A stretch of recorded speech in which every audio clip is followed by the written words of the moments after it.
15 شعبان کو آپ اپنے عریضے میں کیا لکھیں گے؟ اگر لکھنا ہی چاہتے ہیں تو امام کی محبت لکھیے۔ آپ کے دل میں جتنی بھی امام کے لیے محبت ہے اس کا اظہار کیجیے، امام کو بتائیے۔ امام سے کبھی بھی دنیا داری کی خواہش نہ کیجیے، امام سے ہمیشہ امام کی محبت مانگیے۔ اگر آپ نے امام کی محبت کو حاصل کر لیا تو وہ آپ کو اللہ کے روبرو بٹھا دیتے ہیں، آپ اللہ سے بات کر سکتے ہیں۔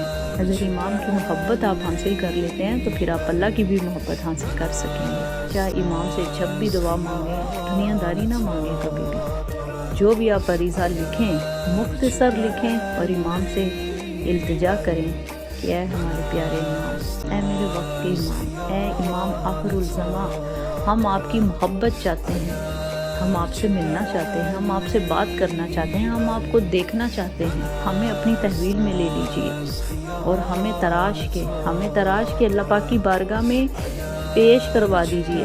ہم اللہ پاک سے بات کرنا چاہتے ہیں۔ محبت کا وقت کے امام سے